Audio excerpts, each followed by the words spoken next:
Em um vale tranquilo cercado por montanhas imponentes e florestas densas, fica uma cidadezinha peculiar conhecida como Sônia. À primeira vista, Sônia parece qualquer outra cidade pitoresca. Ruas de paralelepípedos serpenteiam por casas charmosas com floreiras em todas as janelas. A praça do mercado está cheia de vendedores movimentados vendendo produtos frescos, artesanatos artesanais e pão quente que enche o ar com um aroma reconfortante.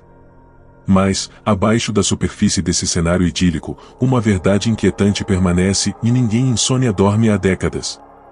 O povo de Sônia vive suas vidas como se tudo estivesse normal. As crianças brincam nas ruas, os lojistas abrem suas portas ao amanhecer e a torre do relógio da cidade toca fielmente a cada hora. No entanto, quando o sol se põe e o céu se transforma em uma tela preta aveludada pontilhada de estrelas, nenhum olho se fecha. Os habitantes da cidade não bocejam, suas cabeças não balançam de cansaço e suas camas permanecem intocadas. É como se o sono tivesse sido apagado de sua própria existência. Nem sempre foi assim. Os anciãos de Sônia falam em tons baixos de uma época muito antiga, quando o sono era tão natural quanto respirar. Eles se lembram de sonhos que antes pintavam suas noites com cores vivas, algumas alegres, outras aterrorizantes, mas todas uma parte crucial de suas vidas. Tudo mudou em uma noite fatídica quando um visitante estranho chegou. Ele era um homem alto e magro, com pele pálida que parecia brilhar fracamente ao luar. Seus olhos eram afiados e penetrantes, e ele usava um casaco longo e esvoaçante que brilhava como se fosse tecido com a luz das estrelas. O homem se autodenominava o Observador e afirmava ser um andarilho em busca de refúgio. Embora sua presença fosse perturbadora, os habitantes da cidade o receberam calorosamente, oferecendo comida e abrigo. Ele ficou em Sônia por 3 dias, durante os quais raramente falava. Em vez disso, ele se sentava silenciosamente na praça do mercado, observando os habitantes da cidade com uma intensidade que fazia suas peles arrepiarem. Na terceira noite, tão misteriosamente quanto chegou, o observador desapareceu. Na manhã seguinte, o povo de Sônia percebeu que algo estava faltando. Ninguém havia sonhado naquela noite. A princípio, eles ignoraram como uma estranha coincidência, mas conforme os dias se transformaram em semanas, a percepção surgiu, o sono se foi. Não era apenas insônia, era como se a própria capacidade de dormir tivesse sido roubada deles. Médicos, acadêmicos e até mesmo líderes espirituais tentaram descobrir a causa, mas ninguém conseguia explicar o fenômeno. A princípio, a ausência de sono parecia um presente. A produtividade disparou enquanto as pessoas trabalhavam a noite toda sem fadiga. A cidade floresceu de maneiras que nunca havia acontecido antes. Mas logo, as consequências começaram a se revelar. Sem sonhos, as pessoas começaram a perder o senso de criatividade e imaginação. Artistas se viram incapazes de pintar, escritores lutaram para criar histórias, e músicos tocavam as mesmas músicas repetidamente, suas mentes incapazes de conceber novas. Pior ainda, sem o poder restaurador do sono, um estranho mal-estar se instalou na cidade. Embora seus corpos não se cansassem, suas mentes começaram a se desfazer. As pessoas ficaram irritadas, seus pensamentos se fragmentaram e suas emoções ficaram entorpecidas. A energia vibrante que antes definia Sônia desapareceu, deixando para trás uma casca vazia de comunidade. Com o passar das décadas, o povo de Sônia se adaptou à sua maneira. Alguns começaram a vagar pelas florestas, esperando que o mundo natural pudesse conter respostas. Outros mergulharam em livros e textos antigos, em busca de uma cura esquecida. Alguns se entregaram ao desespero, recuando para suas casas e se excluindo completamente do mundo. Em meio a esse mar de confusão, uma jovem chamada Elara surgiu como um farol de esperança. Ao contrário de muitos de seus pares, Elara se recusou a aceitar essa existência sem dormir como seu destino. Ela era uma alma curiosa e determinada, frequentemente vista rabiscando notas em um diário de couro surrado. Elara passava as noites estudando as estrelas, convencida de que elas continham a chave para a maldição de Sônia. Uma noite, enquanto observava as constelações, Elara notou algo peculiar. As estrelas acima de Sônia não correspondiam a nenhum mapa que ela havia estudado. Era como se a cidade existisse sob seu próprio céu único, desconectada do resto do mundo. Intrigada, ela começou a mapear essas constelações alienígenas, e com o tempo, um padrão surgiu. As estrelas pareciam formar um labirinto, suas linhas e formas revelando um caminho que levava profundamente ao coração da floresta ao redor. Reunindo um pequeno grupo de amigos de confiança, Elara decidiu seguir o mapa celestial. Armados com lanternas e um senso de propósito, eles se aventuraram na floresta sob a cobertura da noite. A jornada foi traiçoeira, a floresta viva com sons estranhos e sombras que dançavam na luz bruxuleante. Horas se transformaram em dias enquanto eles seguiam o design intrincado do mapa. Finalmente, eles chegaram a uma clareira onde havia um antigo altar de pedra. Inscritas no altar estavam as mesmas constelações que Elara tinha visto no céu, junto com uma mensagem enigmática. Para recuperar o que foi perdido, vocês devem confrontar o olhar do observador. Enquanto o grupo ponderava o significado, um vento gelado varreu a clareira, e uma figura saiu das sombras. Era o observador, inalterado desde o dia em que ele havia deixado Sônia. Seus olhos penetrantes examinaram o grupo, e sua voz ecoou como um farfalhar de folhas. Vocês buscam desfazer o presente que eu dei à sua cidade, ele disse, seu tom tanto zombeteiro quanto curioso. Elara deu um passo à frente, sua voz firme apesar do medo. O que vocês chamam de presente roubou nossa humanidade. Exigimos seu retorno. O observador sorriu, uma expressão fria e enigmática. Muito bem. Se vocês desejam sonhar novamente, devem encarar a verdade que está dentro de suas próprias almas. O altar irá revelá-la a vocês, mas cuidado, e nem todas as verdades são feitas para serem descobertas. Um por um, o grupo se aproximou do altar. Ao tocar em sua superfície, visões os envolveram, memórias, medos e desejos que eles enterraram há muito tempo. Alguns viram momentos de alegria, outros reviveram seus arrependimentos mais sombrios. Elara se viu como uma criança, de pé sob as estrelas com seu pai, que havia desaparecido na noite em que o observador chegou. Quando as visões terminaram, o observador falou novamente. Você provou sua determinação. Volte para sua cidade e durma mais uma vez. Mas lembre-se, sonhos não são meros presentes, se eles são reflexos de quem você é, guarde-os bem. Com isso, ele desapareceu, deixando o grupo para voltar para Sônia. Quando retornaram, os primeiros raios do amanhecer iluminaram o céu e, pela primeira vez em décadas, o povo de Sônia sentiu o puxão do sono. Eles desabaram em suas camas, quando seus olhos se fecharam, sonharam sonhos selvagens e vívidos que trouxeram cor e vida de volta às suas almas cansadas. Sônia nunca mais foi a mesma, mas seu povo aprendeu uma lição valiosa, o sono e os sonhos que ele traz são mais do que descanso, se eles são a essência da própria vida.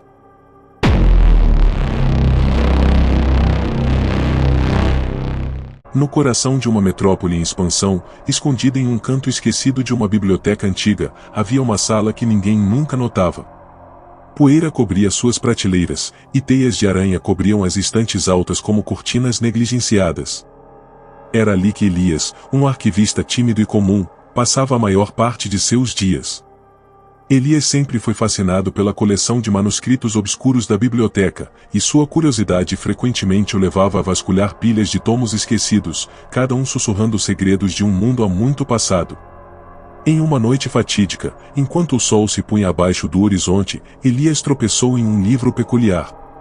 Encadernado em uma capa de couro rachada sem título, o livro emanava um ar de mistério.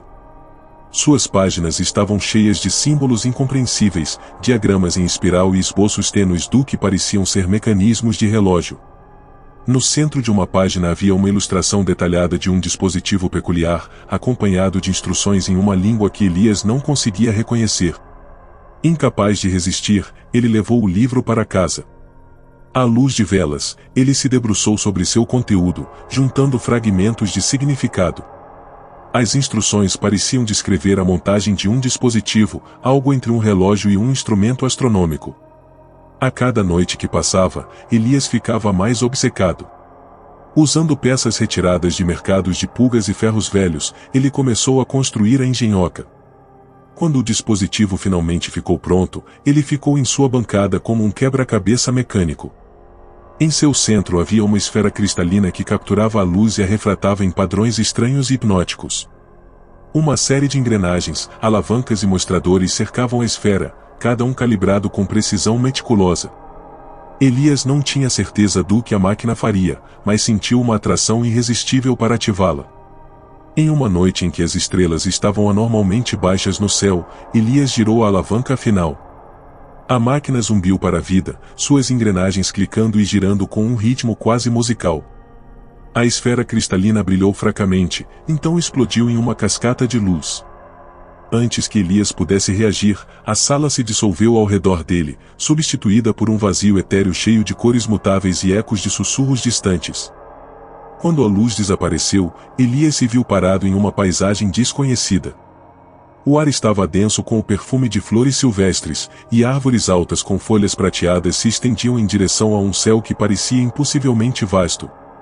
A princípio, ele pensou ter sido transportado para outro mundo, mas conforme explorava, percebeu que não estava em um lugar diferente, se estava em um tempo diferente. As pessoas que ele encontrou usavam roupas simples e feitas à mão e falavam um dialeto arcaico que Elias mal conseguia entender. Ele descobriu que estava há séculos no passado, em uma época em que sua cidade movimentada não passava de uma pequena vila. Espantado e aterrorizado, Elias passou dias tentando entender como havia viajado no tempo. A máquina o transportou não fisicamente, mas através de um reino de sonhos e memórias, amarrando-o à consciência de alguém desta era. Elias logo percebeu que não conseguia controlar quando ou para onde viajava. Cada vez que ativava o dispositivo, era lançado em um ponto diferente no tempo, habitando a perspectiva de outra pessoa. Em uma jornada, ele era um marinheiro em um navio do século XVII, desafiando mares tempestuosos. Em outra, ele era um cientista em um futuro distante, observando a Terra de uma estação orbital brilhante. A cada salto, ele vivenciava não apenas os eventos da era, mas também as emoções e pensamentos da pessoa que ele encarnava. No início, as jornadas eram emocionantes. Elias se maravilhava com a beleza do passado e as maravilhas do futuro. Mas logo, ele começou a notar padrões perturbadores. As pessoas que ele habitava pareciam compartilhar um fio condutor comum, uma sensação de perda, saudade ou dor não resolvida. Um marinheiro assombrado por uma família deixada para trás. Um cientista lutando contra a solidão do espaço. Um fazendeiro medieval lamentando um amor perdido. Elias percebeu que não estava apenas observando a história, ele estava caminhando pelos sonhos de indivíduos ao longo do tempo, cada um sobrecarregado por suas próprias tragédias. Uma noite, enquanto habitava a vida de uma mulher durante o Renascimento, Elias descobriu algo extraordinário. Ela era uma artista, esboçando um dispositivo estranho que tinha uma semelhança incrível com a máquina que ele havia construído. Por meio de seus pensamentos, Elias aprendeu sobre uma lenda passada de geração em geração, um tecelão do tempo, um dispositivo capaz de atravessar os fios da consciência humana e conectar sonhadores através das eras. A revelação fez Elias mergulhar em dúvidas e medo. Se a máquina era o tecelão do tempo, então não foi por acaso que ele encontrou o livro na biblioteca. Alguém, ou algo, pretendia que ele o construísse. Mas por quê? E com que finalidade? As viagens de Elias ficaram mais caóticas. Ele começou a deslizar para sonhos mais sombrios e fragmentados, testemunhando momentos de profunda tristeza e desespero. Um soldado morrendo no campo de batalha, uma criança perdida nas ruínas de uma cidade em chamas, um filósofo enlouquecido por sua busca pela verdade. O fardo dessas experiências pesava muito sobre Elias, e ele começou a questionar se o dispositivo era um presente ou uma maldição. Uma jornada fatídica levou Elias a uma vasta extensão vazia, um lugar fora do próprio tempo. Lá, ele encontrou uma figura envolta em sombras, sua presença ao mesmo tempo aterrorizante e reconfortante. A figura falou com uma voz que parecia ecoar dentro da própria alma de Elias. Você tocou os fios da humanidade, Elias, disse. Você viu sua dor, sua alegria, seu anseio sem fim. O tecelão do tempo não foi feito para mudar o passado ou vislumbrar o futuro. É uma ponte, um meio de entender os sonhos coletivos da humanidade. Elias protestou, sua voz tremendo. Mas por que eu? Por que me mostrar essas vidas, esses fardos que não posso carregar? A resposta da figura foi simples, mas profunda. Porque a compreensão é o primeiro passo para a conexão. E a conexão é a única maneira de consertar o que está quebrado. Quando Elias acordou, ele se viu de volta em seu pequeno apartamento, o tecelão do tempo silencioso e imóvel na bancada. O livro da biblioteca havia sumido, como se nunca tivesse existido. Por dias, Elias olhou para a máquina, sem saber se deveria ativá-la novamente. Ele estava mudado, sobrecarregado pelas vidas que viveu, mas também enriquecido pelas lições que elas lhe ensinaram. No final, Elias escolheu manter o tecelão do tempo, não como uma ferramenta para exploração, mas como um lembrete da intrincada tapeçaria da humanidade. Ele percebeu que, embora não pudesse mais viajar pelo tempo, os sonhos do passado e as esperanças do futuro estavam sempre ao seu alcance, se entrelaçados nas vidas daqueles ao seu redor, esperando para serem compreendidos.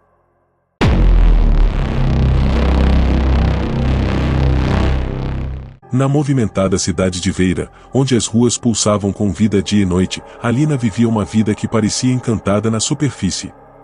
Ela era uma escritora de grande aclamação, seus romances celebrados por sua imaginação vívida e profundidade emocional. Suas palavras tinham uma maneira de capturar a alma, como se ela tivesse visto o coração de seus leitores e sussurrado seus segredos mais profundos na página. Mas Alina carregava um segredo próprio, um que ela não ousava compartilhar com ninguém, e ela não dormia há mais de 5 anos. A insônia começou sutilmente, quase inofensivamente. No início, foram algumas noites de inquietação, onde sua mente se recusava a se aquietar. Ela se revirava e se virava até as primeiras horas do amanhecer, apenas para acordar sentindo-se estranhamente revigorada, como se seu corpo não precisasse mais de descanso.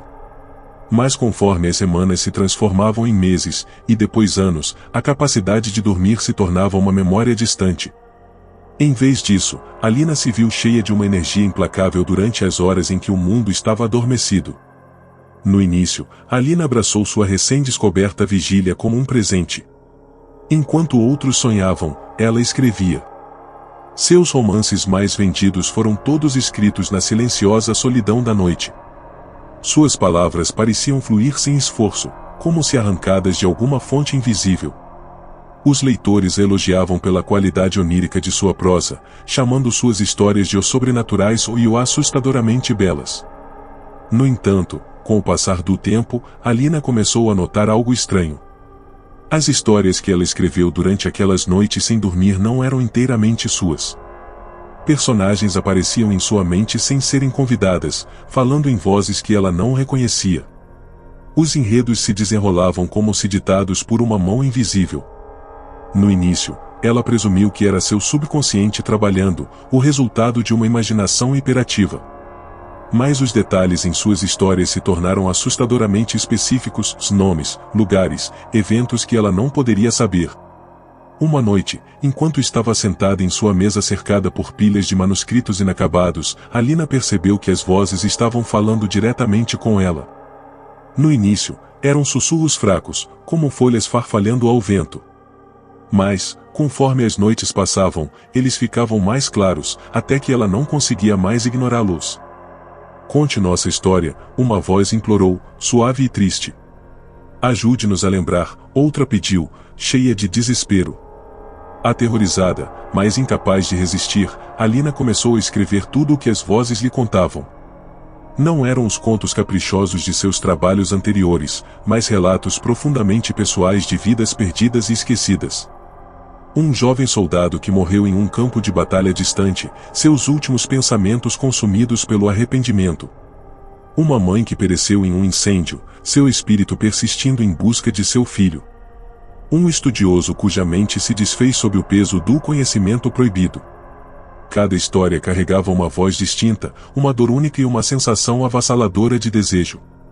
Alina percebeu que esses não eram personagens que ela havia criado, eram memórias, fragmentos de vidas que pareciam ter sido deixados para trás no tecido do tempo. Ela não era mais uma escritora, mas um recipiente, uma escriba para o invisível. Suas noites sem dormir se estendiam, misturando-se umas às outras enquanto ela era consumida pelas vozes. Ela raramente saía de seu apartamento, seu mundo encolhendo para o brilho de sua luminária de mesa e as páginas infinitas de seus cadernos. Amigos e colegas ficaram preocupados, notando as olheiras sob seus olhos e o olhar assombrado em seu olhar. Mas Alina não conseguia parar. Então, uma noite, uma voz diferente de qualquer outra falou com ela. Era profunda e ressonante, carregando um peso que fez seu peito apertar. "Por que você escreve o que não lhe pertence?" exigiu. Alina congelou, sua caneta pairando acima da página. "Eu não entendo", ela sussurrou, sua voz tremendo. "Você se intromete no que não é seu para contar", continuou a voz. "Essas histórias não são para os vivos. Você acha que não há custo para suas ações?" Antes que Alina pudesse responder, a sala ao redor dela se moveu. As paredes pareceram se dissolver, e ela se viu parada em uma vasta e escura extensão. A única luz vinha de incontáveis pequenos orbes flutuando à distância, como estrelas espalhadas por uma noite sem fim. Cada orbe pulsava fracamente, e quando Alina se aproximava de um, ela via imagens girando dentro, sorriso de uma criança, o rosto de uma mulher manchado de lágrimas, uma cidade em ruínas. Ela percebeu que esses eram os sonhos dos que partiram, seus momentos finais capturados e preservados neste reino etéreo. A voz profunda ecoou novamente, mas agora parecia vir de todos os lugares ao mesmo tempo. "Esses sonhos são sagrados. Eles são os restos de vidas que já existiram. Ao escrevê-los, você corre o risco de desvendar seu lugar na eternidade." O coração de Alina batia forte enquanto ela olhava para os orbes, cada um contendo uma história que consumia suas noites sem dormir. "Mas eles vieram até mim", ela argumentou. "Eles queriam que suas histórias fossem contadas. Eu apenas dei a eles uma voz." A voz ficou em silêncio por um momento, como se estivesse considerando suas palavras. Então falou novamente, mais suave dessa vez. "Se você deseja continuar, você deve entender o fardo que carrega. Essas histórias pesarão em sua alma, ligando você àqueles que as viveram. Você caminhará na linha entre o mundo deles e o seu, nunca pertencendo totalmente a nenhum dos dois." A respiração de Alina ficou presa. Ela pensou nas noites que passou, conduzida pelas vozes, incapaz de dormir, incapaz de escapar. Era por isso que ela não conseguia mais descansar? Ela já estava amarrada a este reino de sonhos esquecidos? A voz falou uma última vez. "A escolha é sua, Alina. Dormir é esquecer. Escrever é lembrar, mas a um custo." Quando Alina acordou, ou melhor, quando a visão desapareceu, ela se viu de volta à sua mesa. O manuscrito diante dela estava cheio de palavras que ela não se lembrava de ter escrito. Era a história de suas próprias noites sem dormir, sua descida ao reino dos esquecidos. Daquela noite em diante, Alina fez sua escolha. Ela continuou a escrever, sabendo o custo. Seus romances se tornaram mais sombrios, mais pungentes, cada um uma obra-prima de tristeza e beleza. Os críticos a chamavam de gênio, seu trabalho incomparável em sua profundidade emocional. Mas Alina não escrevia mais para os vivos. Ela escrevia para as vozes, para os sonhos deixados para trás e para as inúmeras vidas que sussurravam para ela através da noite eterna.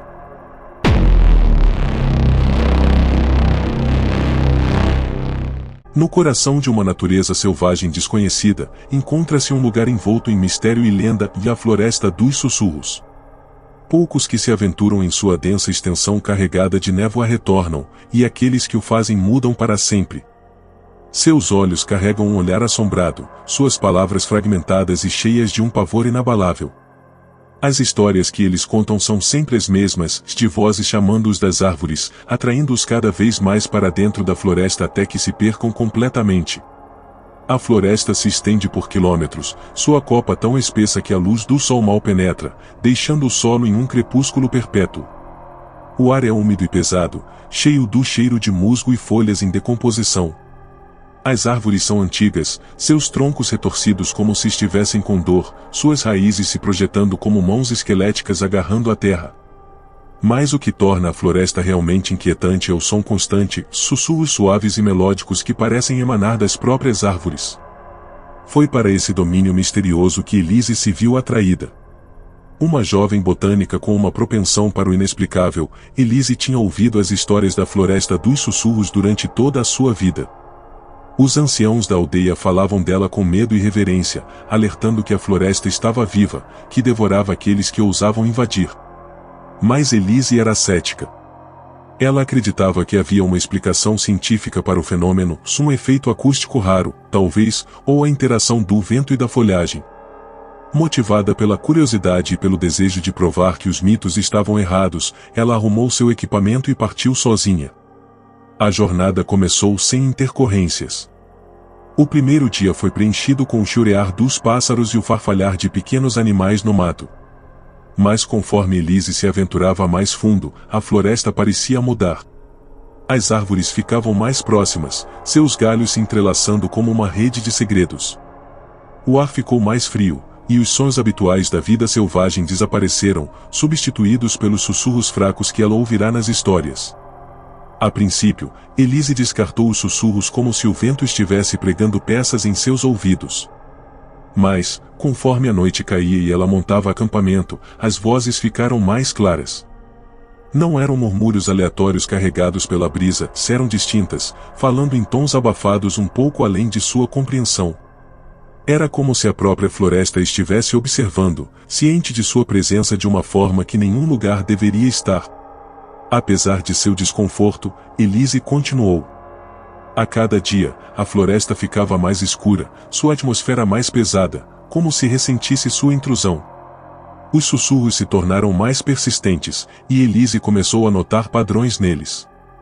Eles pareciam fluir e refluir, quase como uma conversa, embora ela não conseguisse decifrar as palavras. Às vezes soavam tristes, outras vezes urgentes, como se alertassem sobre algo invisível. Na terceira noite, a determinação científica de Elise começou a vacilar. Enquanto ela estava deitada em sua tenda, olhando para as sombras projetadas por sua lanterna, os sussurros ficaram mais altos, formando um coro assustador que parecia cercá-la. Ela jurou que podia ouvir seu nome sendo chamado, as sílabas pronunciadas em uma voz que era familiar e estranha. Quando ela saiu para investigar, não viu nada além de árvores e névoa, mas a sensação de estar sendo observada era avassaladora. No dia seguinte, Elise descobriu algo que fez seu sangue gelar. Esculpidos na casca de várias árvores estavam símbolos, desenhos intrincados em loop que pareciam quase como escrita. Ela nunca tinha visto nada parecido antes, e eles não estavam lá no dia anterior. Era como se a floresta estivesse tentando se comunicar com ela, embora ela não conseguisse dizer se era um aviso ou um convite. Enquanto ela estudava as esculturas, os sussurros ficaram mais altos, e pela primeira vez, Elise pensou que conseguia entender as palavras. Venha, eles pareciam dizer. Encontre-nos. Contra seu melhor julgamento, ela seguiu as vozes, se movendo mais profundamente na floresta. As árvores ficaram mais retorcidas, seus galhos formando formas grotescas, e a névoa engrossou, obscurecendo sua visão. Horas se passaram, ou talvez dias, o tempo parecia perder o significado na floresta. A mente de Elise parecia nebulosa, como se os sussurros estivessem se infiltrando em seus pensamentos, guiando-a contra sua vontade. Ela tentou se concentrar, se firmar na lógica, mas a floresta era implacável. Sua bússola girava inutilmente, e seu mapa era um amontoado de linhas sem sentido. Finalmente, Elise tropeçou em uma clareira diferente de tudo o que já tinha visto. No centro dela estava uma árvore enorme, seu tronco mais largo que uma casa e suas raízes se estendendo como uma teia. A casca da árvore estava coberta pelos mesmos símbolos estranhos que ela tinha visto antes, e seus galhos pareciam pulsar com uma luz tênue e sobrenatural. Os sussurros eram ensurdecedores agora, uma cacofonia de vozes se sobrepondo e se entrelaçando, seu significado fora de alcance. Quando Elise se aproximou da árvore, ela sentiu um puxão estranho, como se ela estivesse atraindo. Sua visão ficou turva, e ela caiu de joelhos, sua mente inundada com imagens, rostos de pessoas que ela não reconhecia, lugares onde nunca tinha estado e momentos que pareciam memórias, mas não eram seus. Ela percebeu com um choque que essas eram as vozes da floresta, os ecos daqueles que entraram e nunca saíram. A árvore era um recipiente, um repositório para almas perdidas. A floresta não apenas reivindicava aqueles que se aventuravam longe demais, ela os absorvia, ligando sua essência às suas raízes. Elise sentiu o peso do desespero deles, seu desejo de liberdade, e uma percepção aterrorizante surgiu nela, e a floresta queria que ela se juntasse a eles. Com cada grama de força de vontade, Elise lutou contra a atração. Ela cambaleou para trás, sua mente gritando enquanto os sussurros arranhavam seus pensamentos. De alguma forma, ela encontrou forças para correr, embora a floresta parecesse resistir à sua fuga. Galhos se estendiam para ela como mãos agarradoras, e a névoa engrossava, obscurecendo seu caminho. Horas depois, embora parecesse uma eternidade, Elise rompeu da floresta para a luz ofuscante do dia. Ela caiu no chão, ofegante, os sussurros desaparecendo no silêncio.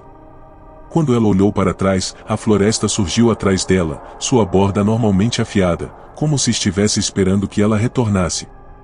Elise nunca falou sobre o que experimentou na floresta dos sussurros. Os símbolos que ela havia esboçado em seu caderno desapareceram, e as gravações que ela havia feito estavam cheias de estática.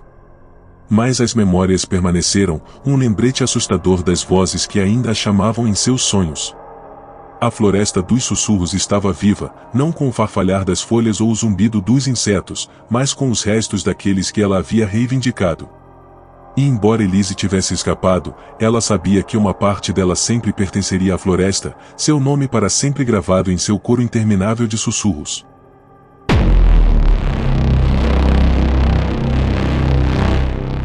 Em uma cidade pequena e desgastada, escondida do barulho do mundo moderno, havia uma antiga casa de ópera, sua fachada outrora grandiosa agora desmoronando sob o peso da negligência.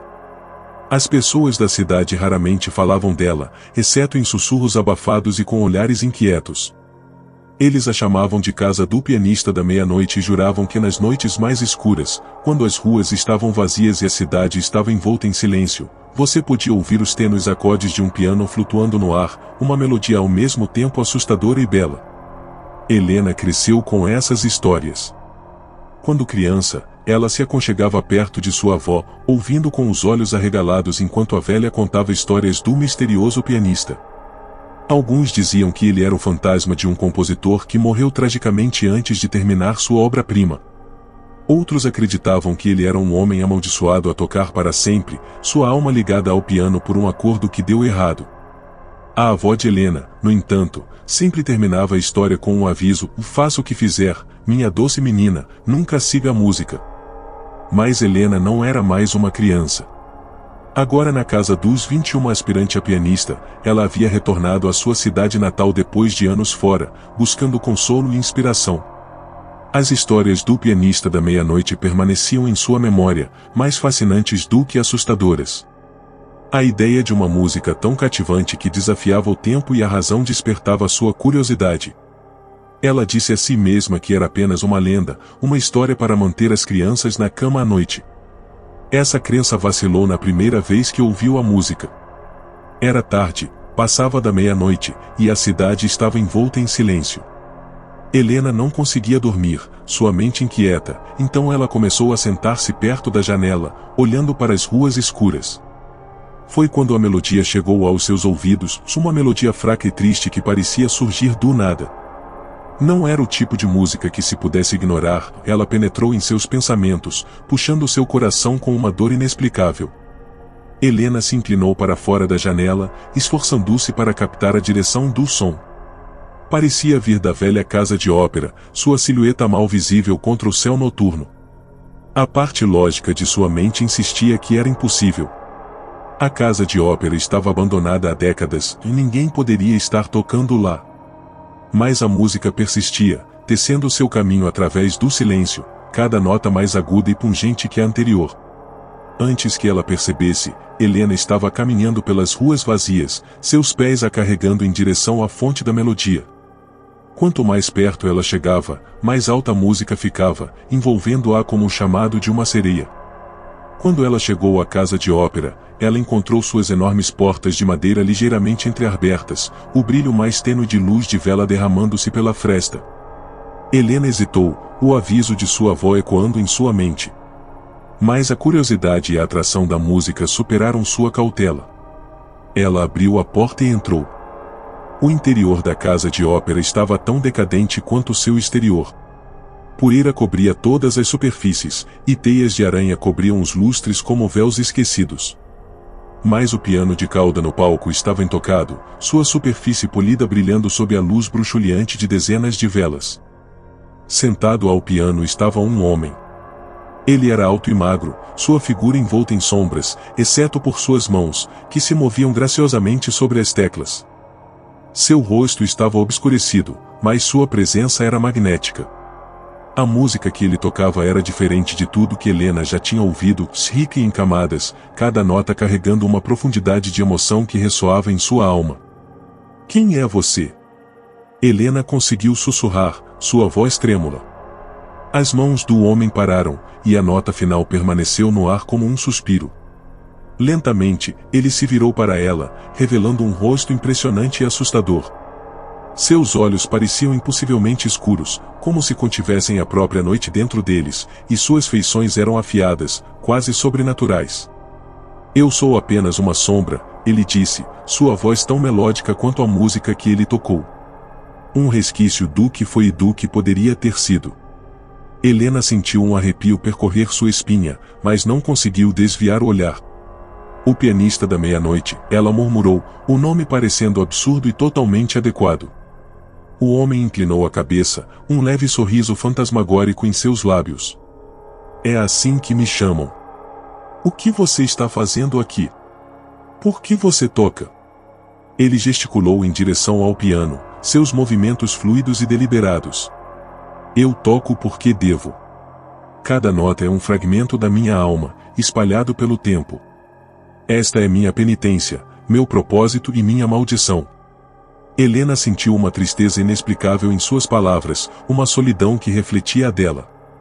Ela se aproximou, seu medo diminuindo. Penitência por quê?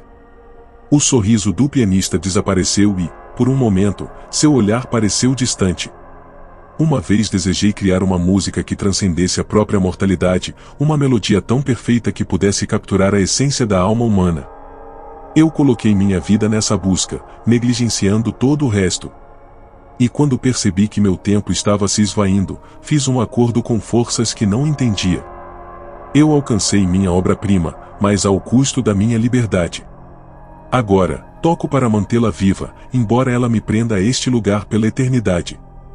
O coração de Helena doeu com sua história. Mas a música, e é linda.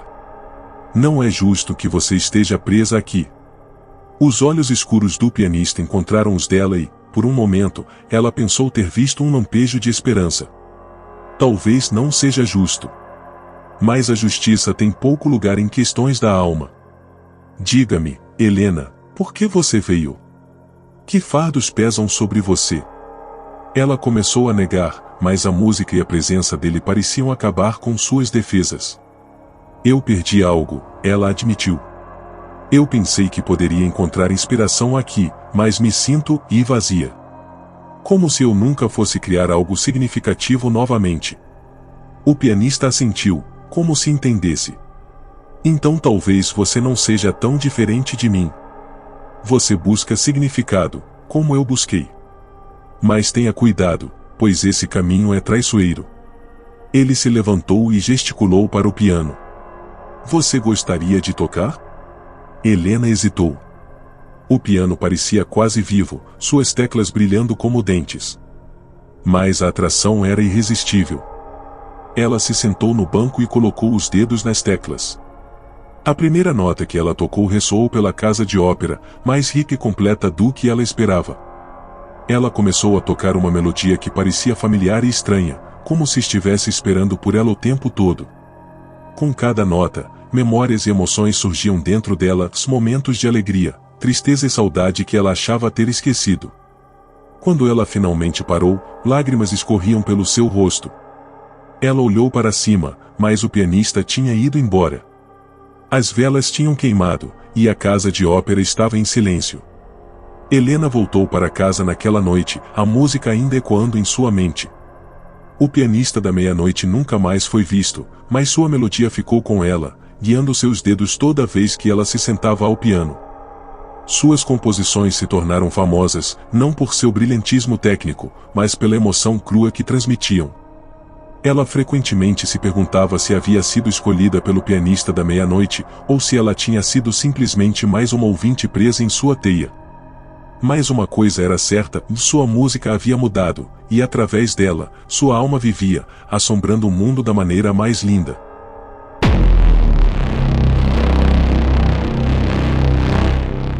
No canto mal iluminado de uma livraria antiga, aninhado entre tomos encadernados em couro e manuscritos esquecidos, estava um volume peculiar.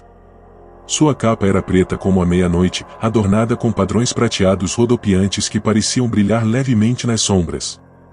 Não havia título na lombada, nem nome do autor gravado em sua superfície. Mas o ar ao redor era pesado, quase magnético, como se o próprio livro exalasse um chamado silencioso. O lojista, um homem enrugado com olhos que pareciam ter visto demais, nunca falava do livro. Ele o mantinha trancado em uma caixa de vidro, com uma chave simples pendurada em seu cinto. Ocasionalmente, um cliente curioso perguntava sobre ele, mas sua resposta era sempre a mesma, um balançar de cabeça e um aviso para deixá-lo em paz. No entanto, ninguém sabia dizer por que o livro permaneceu sem ser vendido por tantos anos, seus mistérios intocados. Isso foi até Clara entrar na loja. Clara era uma historiadora, atraída por artefatos esquecidos e pelas histórias não contadas que eles carregavam. Ela passou anos desenterrando segredos do passado, mas ultimamente seu trabalho começou a parecer vazio. Sua paixão estava diminuindo, e com ela, seu senso de propósito. Em uma tarde chuvosa, buscando o refúgio da tempestade, ela entrou na livraria, o cheiro de papel envelhecido e poeira a envolvendo como um abraço. Ela notou o livro imediatamente. Não era apenas a maneira como a luz parecia capturar os padrões prateados ou a maneira como a caixa de vidro parecia isolá-lo do resto do mundo. Era algo mais profundo, uma atração quase instintiva que a levou diretamente a ele. O que é isso? Clara perguntou, sua voz quebrando o silêncio pesado da loja. Os olhos do lojista escureceram enquanto ele seguia seu olhar. Não está à venda, ele disse secamente, movendo-se para ficar entre ela e a caixa. Mas por quê? É apenas um livro. O velho hesitou, seus dedos roçando a chave ao seu lado. Não é apenas um livro, ele disse finalmente. É uma porta. Uma armadilha. Uma maldição. Chame do que quiser, mas custou mais do que você pode imaginar. Clara não se intimidou. Uma maldição? Isso parece algo saído de um conto de fadas. Contos de fadas têm raízes na verdade, ele respondeu. Este livro, o livro das noites eternas, como é chamado, não pertence às mãos dos curiosos. Pertencia a um homem que buscava conquistar a própria morte, ao fazê-lo, criou algo muito pior. Clara sentiu um arrepio percorrer sua espinha. O que você quer dizer? O lojista suspirou, como se o peso da história do livro pesasse sobre ele. Dizem que o homem era um estudioso, obcecado pela ideia da imortalidade. Ele acreditava que se pudesse capturar a essência da noite, o momento em que o mundo descansa, quando os sonhos florescem e quando a morte parece distante, se ele poderia desvendar os segredos da eternidade. Ele derramou sua alma no livro, escrevendo suas páginas com feitiços, encantamentos e os sonhos de inúmeras noites. Mas o livro o consumiu. Tornou-se algo vivo, algo faminto. E agora, espera que outro abra suas páginas. Clara estava cativada, sua mente de historiadora iluminada com possibilidades. E o que acontece com aqueles que o leem? O olhar do lojista era pesado. Eles estão perdidos. O livro os puxa para suas histórias, seus sonhos e sua escuridão. Eles vivem as noites inscritas em suas páginas, repetidamente, incapazes de escapar. Os dias deixam de existir. O tempo se torna sem sentido. É uma noite sem fim, e os devora inteiros. Apesar do aviso, Clara não conseguia se livrar do fascínio do livro. Quando o lojista virou as costas, ela fez seu movimento. A chave pendia frouxamente do cinto dele e, com dedos trêmulos, ela a soltou. A culpa se agitou em seu estômago, mas a curiosidade queimou mais forte. Ela esperou até chegar em casa, a chuva ainda batendo contra suas janelas, antes de destrancar a caixa. Ao levantar o livro, ele parecia normalmente frio, como se estivesse descansando no vazio entre os mundos. Seus dedos traçaram os padrões prateados em sua capa e, por um momento, ela pensou ter ouvido sussurros fracos, como os suspiros de ventos distantes. Quando ela abriu o livro, a primeira página estava em branco. A segunda também. Mas na terceira, palavras começaram a se formar diante de seus olhos, tinta infiltrando-se no pergaminho como se fosse tirada de uma mão invisível. Bem-vinda, buscadora. A noite espera.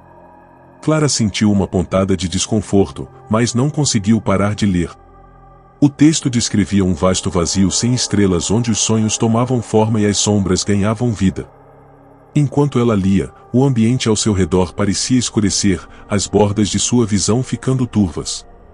As palavras atraíam, seu ritmo hipnótico, suas imagens vívidas. A primeira noite se desenrolou como uma memória que ela não reconhecia. Ela se viu caminhando por uma floresta onde as árvores sussurravam segredos em uma língua que ela não conseguia entender. O ar estava denso com o cheiro de pinho e decomposição, e o céu era uma extensão infinita de preto. Ela não sabia como tinha chegado lá ou para onde estava indo, mas o caminho se estendia diante dela, e ela se sentia compelida a segui-lo. Cada noite era diferente. Em uma, ela estava na beira de um vasto oceano, suas ondas batendo em seus pés, carregando vozes que falavam seu nome. Em outra, ela vagou por uma cidade em ruínas onde as sombras se moviam com vida própria. Cada cenário parecia real, mais real do que sua vida desperta, e ainda assim ela sabia que estava presa dentro das páginas do livro. Os dias deixaram de existir. O mundo de Clara se tornou uma série interminável de noites, cada uma mais vívida e surreal que a anterior. Seu corpo ficou mais fraco, seu eu físico amarrado ao seu apartamento, mas sua mente foi consumida pelos sonhos labirínticos do livro. Foi na 13ª noite que ela encontrou o estudioso. Ele era uma figura magra, seu rosto pálido e vazio, seus olhos escuros como o vazio ao redor deles. Ele estava no meio de uma grande biblioteca, suas prateleiras se estendendo ao infinito. Você não deveria ter vindo aqui, ele disse, sua voz um eco triste. Quem é você? Clara perguntou, embora ela já soubesse. Eu fui o primeiro, ele respondeu. Aquele que criou esta prisão. Eu pensei que poderia dominar a noite, mas ela me dominou. Agora ela tem você. Deve haver uma saída, Clara insistiu. Você escreveu o livro. Você pode desfazê-lo. A risada do estudioso foi vazia. O livro tem vontade própria agora.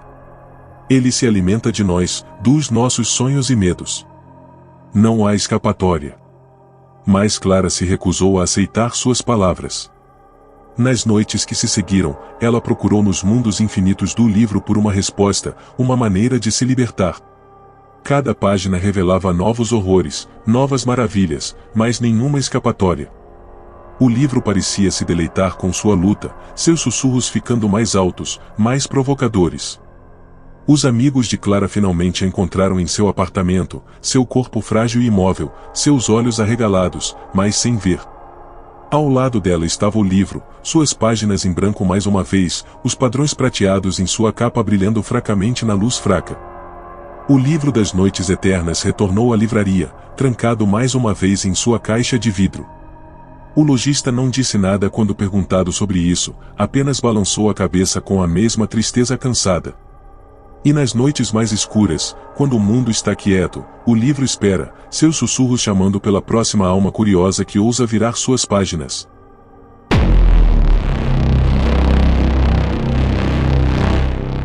Em uma ilha remota cercada por uma extensão infinita de oceano, havia uma lenda passada de geração em geração, um conto da dança das estrelas cadentes. Os moradores acreditavam que uma vez a cada século, os céus se abririam, e as próprias estrelas desceriam à terra em um grande espetáculo. Elas girariam e girariam em um balé celestial, sua luz iluminando o mundo em tons de ouro, prata e azul. A dança, dizia-se, era mais do que um mero evento, era uma ponte entre o reino mortal e algo muito maior. Lila cresceu com essa história, contada a ela por sua avó enquanto elas se sentavam sob a extensa figueira de bengala na praça da vila. A voz de sua avó sempre carregava uma reverência ao falar das estrelas, suas palavras tingidas de admiração e advertência. As estrelas não dançam apenas para nossos olhos, ela sussurrou. Elas dançam para sua própria espécie, e aqueles que ousam interromper seu ritmo podem se perder entre elas para sempre.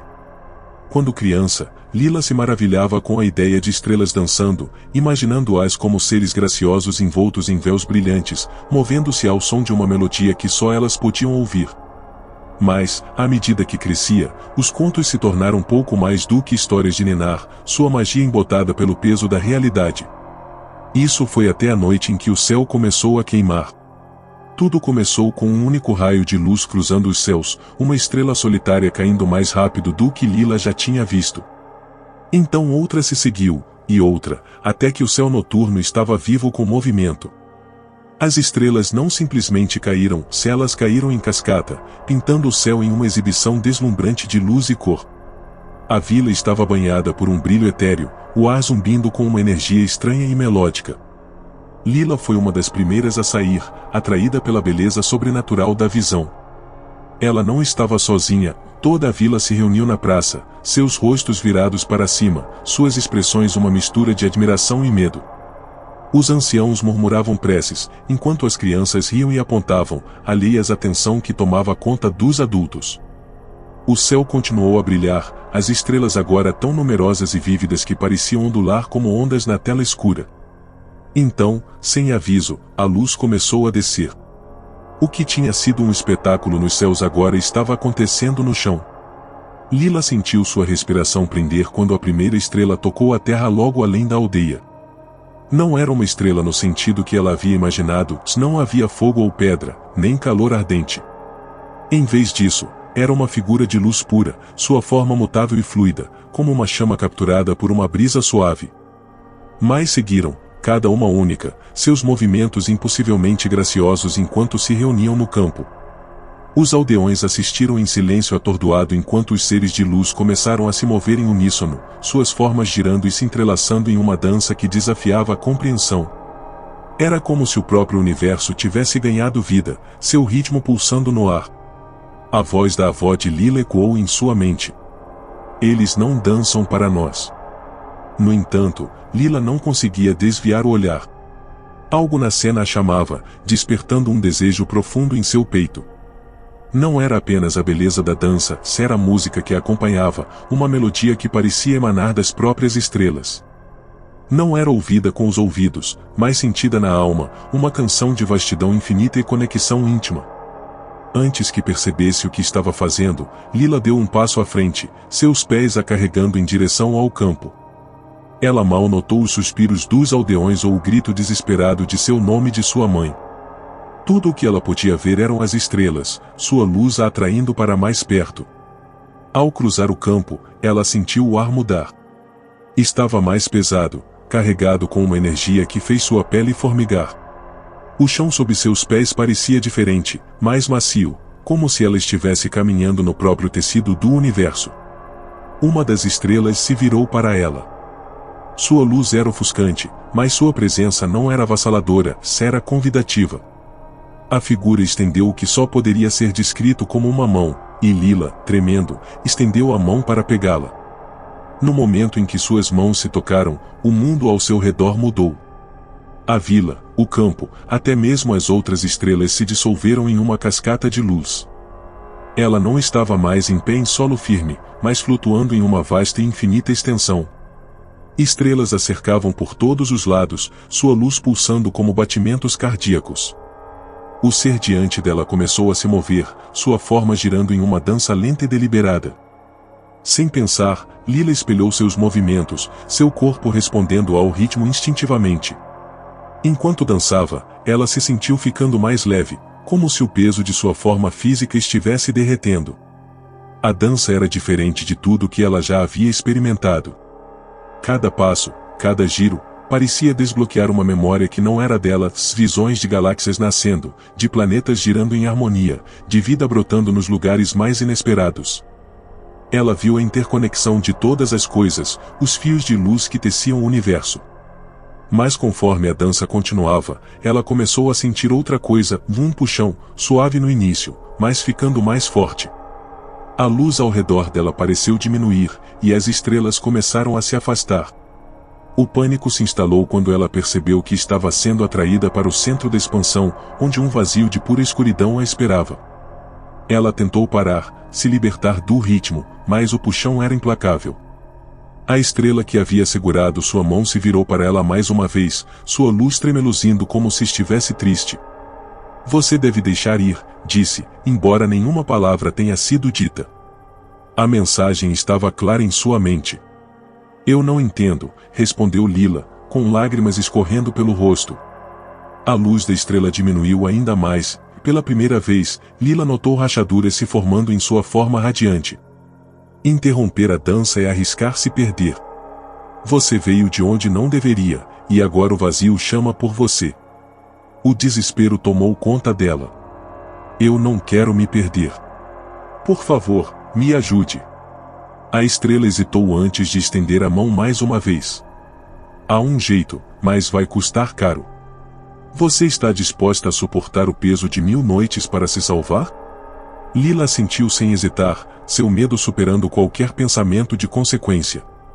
A estrela colocou a mão sobre seu coração, e uma onda de energia percorreu seu corpo. A atração do vazio cessou, e a luz retornou, mais brilhante e ofuscante do que antes. Lila sentiu-se sendo empurrada para trás, seu corpo arremessando-se pela extensão até que ela pousou, ofegante, no campo fora de sua aldeia. As estrelas se foram. O céu estava quieto. Quando ela se virou para olhar para os aldeões, seus rostos estavam pálidos, suas expressões uma mistura de alívio e horror. Sua mãe correu até ela, mas algo em seus olhos disse a Lila que ela não era a mesma. E ela não era. Daquela noite em diante, Lila carregou um pedaço das estrelas dentro dela. Ela podia ouvir sua canção nos momentos de silêncio e ver sua luz mesmo nos céus mais escuros. Mas ela também sentia seu peso, seus sonhos e memórias de inúmeras noites, pressionando contra sua alma. Ela se tornou a contadora de histórias da aldeia, recontando a dança das estrelas cadentes para qualquer um que quisesse ouvir. No entanto, ela sempre terminava sua história com um aviso: as estrelas não dançam para nós. Juntar-se a elas é arriscar perder tudo, até você mesmo.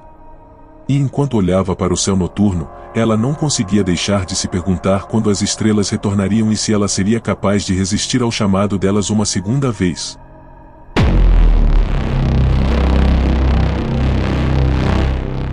A ponte estava envolta em mistério, suas origens obscuras e seu propósito perdido no tempo. Ela havia sido construída muito antes de qualquer um dos atuais moradores ter nascido, talvez até mesmo antes de seus ancestrais se estabelecerem lá.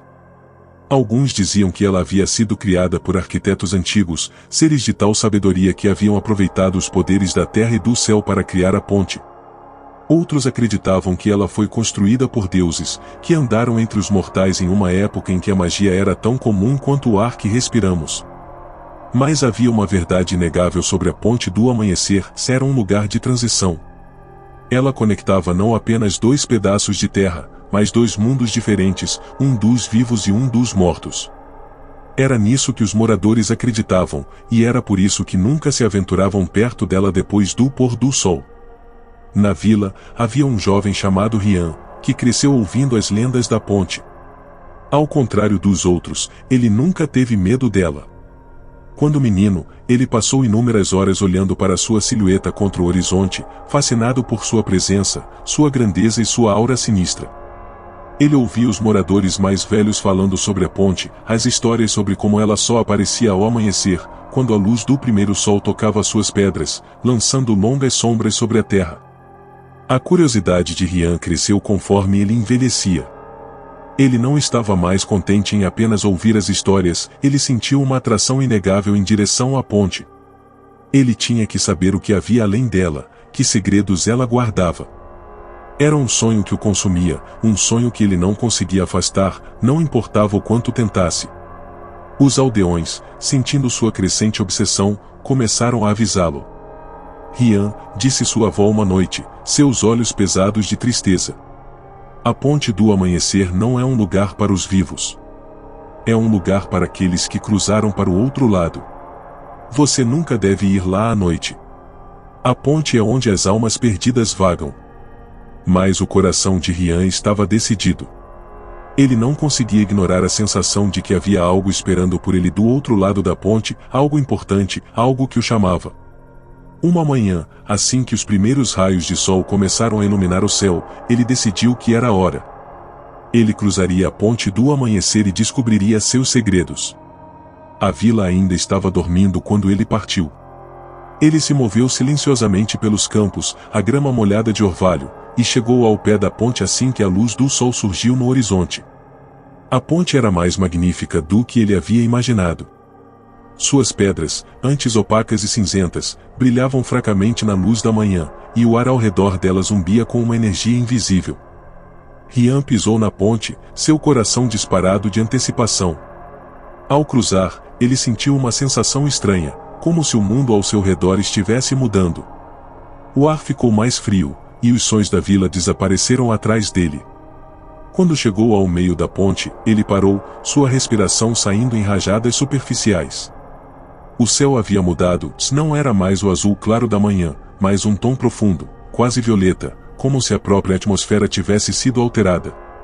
Naquele momento, Rian sentiu a presença de algo observando-o, algo antigo e vasto.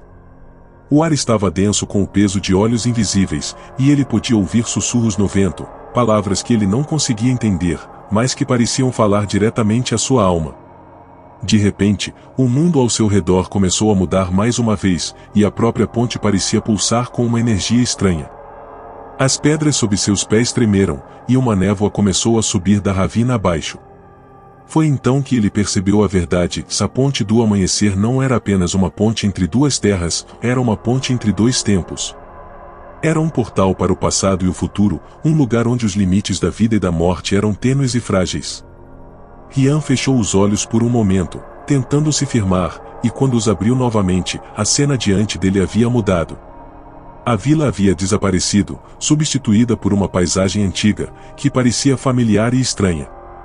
As árvores estavam maiores, seus troncos retorcidos pela idade, e o ar estava denso com o cheiro de algo selvagem e indomável. Bem longe, Rian podia ver uma grande cidade com torres altas e paredes brilhantes. Era um lugar de beleza incrível, mas também era um lugar de imensa escuridão. Ao dar um passo à frente, ele percebeu que não estava mais sozinho. Figuras se moviam ao seu redor, sombras que sussurravam em vozes que ele não conseguia entender. Algumas delas eram humanas, enquanto outras eram algo completamente diferente, suas formas mudando e borrando na luz estranha. Elas pareciam estar esperando por algo, observando-o, como se estivessem esperando por ele o tempo todo. Uma das figuras, uma mulher com cabelos longos e soltos, deu um passo em sua direção. Seu rosto era lindo e triste, seus olhos eram poços profundos de mistério. Ela olhou para ele como se o reconhecesse, como se o conhecesse por uma vida inteira. Você não deveria ter vindo, ela disse suavemente, sua voz como uma melodia que ecoava na mente de Rian. Eu tinha que saber, Rian respondeu, sua voz tremendo. Que lugar é esse? O que são essas almas? Este é o reino dos sonhos esquecidos, a mulher explicou. É um lugar para onde os perdidos, os abandonados, são atraídos. Eles vagam, esperando o amanhecer quando podem retornar ao mundo dos vivos. Alguns estão esperando por uma segunda chance, outros por um descanso final. Mas todos eles estão presos a este lugar, presos entre a vida e a morte, até que chegue a hora de seguirem em frente. O coração de Rian disparou quando ele percebeu o que ela estava dizendo. Esses eram os sonhos perdidos, as esperanças esquecidas de pessoas há muito falecidas. Eles não eram apenas almas, eram os restos de vidas vividas, as memórias daqueles que falharam em realizar seus sonhos, que nunca alcançaram o amanhecer de suas próprias vidas. E agora, eles estavam aqui, vagando para sempre, presos para sempre. Posso ajudá-los? Rian perguntou, sua voz mal passando de um sussurro. A mulher balançou a cabeça. Ninguém pode ajudá-los. A ponte é uma prisão, um lugar onde os esquecidos devem permanecer até encontrarem a saída. Mas você, ela disse, seu olhar se fixando no dele, você é diferente. Você não é como eles. Você não esqueceu. Você ainda tem uma chance. Rian olhou ao redor para as figuras que o cercavam, seus rostos pálidos e vazios, seus olhos cheios de desejo. Alguns se aproximaram dele, como se estivessem tentando puxá-lo para seu mundo. O ar ao redor dele estava denso com seus desejos, seus sonhos inacabados, seus arrependimentos. Era sufocante, e Rian sentiu como se estivesse se afogando em sua dor. Mas então, a mulher falou novamente, sua voz cortando a névoa do desespero. Você é o guardião dos seus próprios sonhos, Rian. A ponte só vai te segurar se você deixar. Você deve decidir se vai ficar aqui conosco ou se vai voltar para o mundo de onde veio. A escolha é sua, mas lembre-se, uma vez que você cruzar, você nunca mais poderá voltar. A mente de Rian correu. Ele poderia ir embora? Ele poderia abandonar essas almas ao seu destino? E ainda assim, ele sabia em seu coração que não deveria ficar. Ele não era um dos perdidos. Seus sonhos ainda estavam vivos, ainda chamando-o do mundo além da ponte.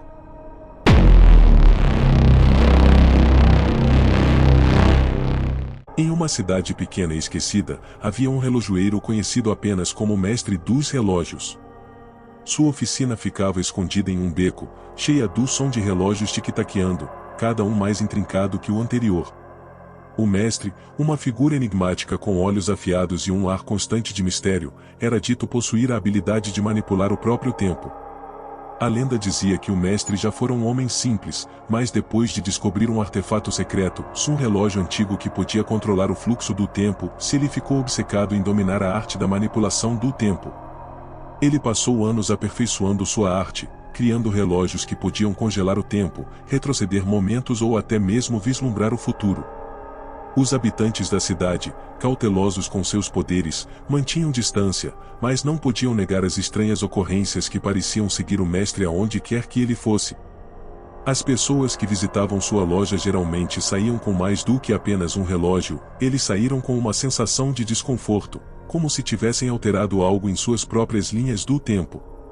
Um dia, uma jovem chamada Lila, desesperada para mudar o curso de sua vida, procurou a ajuda do mestre. Ela tinha ouvido rumores sobre sua habilidade de conceder desejos através da manipulação do tempo. Intrigada, ela se aproximou de sua loja, sem saber do preço sombrio que teria que pagar. O mestre concordou em ajudá-la, mas avisou que o tempo era uma coisa delicada, uma vez alterado, nunca poderia ser totalmente reparado. O desejo de Lila por mudança levou a tomar uma decisão fatídica, que teria consequências de longo alcance. O mestre, embora compassivo, sabia dos perigos de se intrometer no tempo. Mas movido por sua própria sede de conhecimento, ele não resistiu em ajudá-la. No entanto, conforme o desejo de Lila se desenrolava, ela logo percebeu que o tempo, uma vez adulterado, não poderia ser desfeito. Conforme os dias passavam, Lila se viu presa em uma teia de momentos instáveis, onde o passado, o presente e o futuro colidiam em um borrão caótico. Cada tentativa de mudar seu destino só levava a mais consequências não intencionais, puxando-a mais profundamente para a intrincada teia do tempo do mestre. O mestre também se viu lutando com as consequências de suas ações, percebendo que sua obsessão em controlar o tempo tinha um custo terrível.